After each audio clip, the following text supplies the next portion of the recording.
Please be ready for dictation of exercise number 16 from Progressive Magazine of June 2023. 5 seconds to go.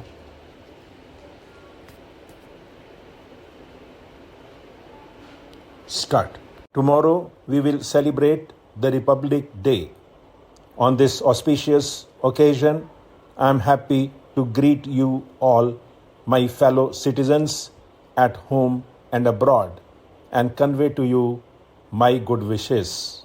This is no doubt a joyous occasion, and we celebrate it with all enthusiasm. But this is also an occasion for calm introspection about where we stand and in what direction we are going. A few years back, our country was suffering from a deficit in food grains, and some people abroad had written us off as a country which could not be saved. In their view, our agriculture had no future and we would be exposed to recurring famines. These prophets of gloom had reckoned without our untiring Kisan, and they have been proved false. This country, which was producing 5 crore tons of food grains in 1950, has now reached a level of over 20 crore tons, despite of floods and other natural calamities in several parts of the country. The credit for this goes to the Kisans, the vast majority of whom are small and marginal farmers.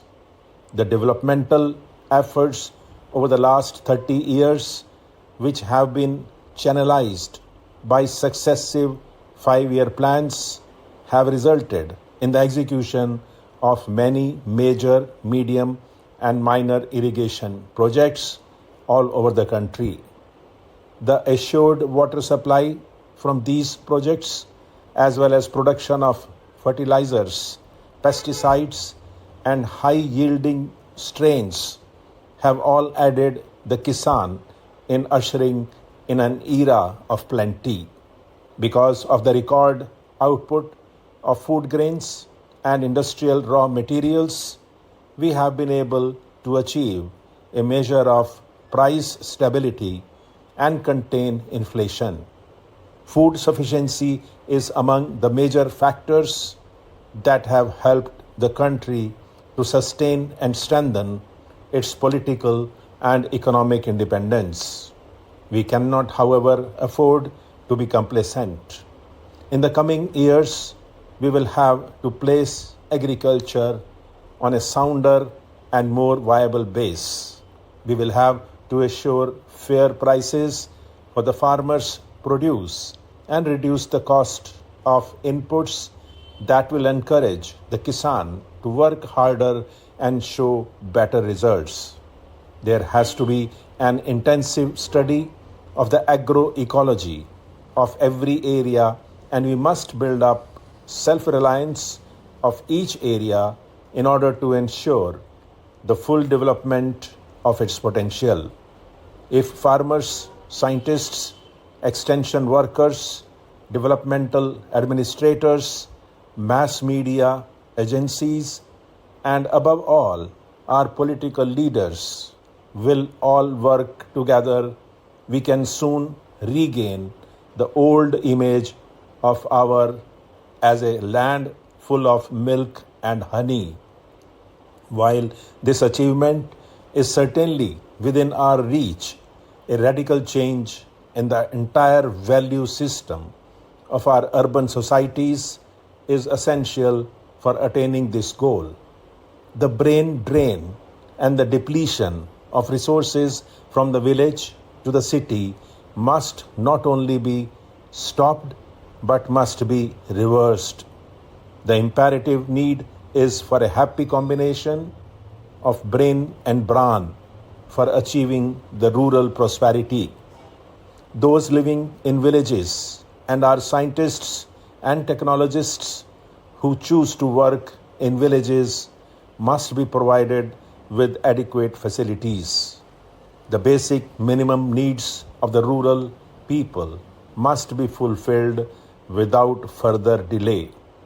In the welter of demands and agitations by the urban pressure groups for an ever increasing share in the national cake, the needs of the poor farmer, the real producer of wealth in our country, are apt to be overlooked.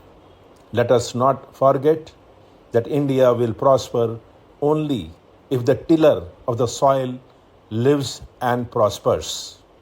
Our hard-working peasantry have proved time and again that they are ready to adopt new technology, provided they are helped to do so. It is now the responsibility of every citizen in this country to ensure that our farmers are able to produce more food from less land. This presupposes considerable attention in safeguarding our basic agricultural assets like soil, water, flora, and fauna, so that productivity can be improved without harming the long-term production potential of soil and water. I have had occasion to fly over the Himalayas in recent months, and I was shocked to see the extent of deforestation that has taken place. What was once all greenery has been reduced to barren rocks. Such denudation and the resultant soil erosion pose a grave danger to our future. Floods and droughts are caused by thoughtless destruction of forests.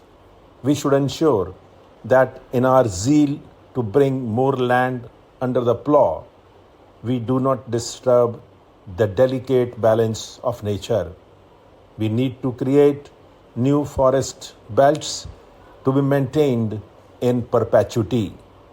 I am happy that the state governments are now imposing restrictions on the felling of trees and preventing further denudation of forest areas. But this is largely a matter for community involvement and initiative, and I hope our people, particularly in the rural areas, will take up this work in right earnest.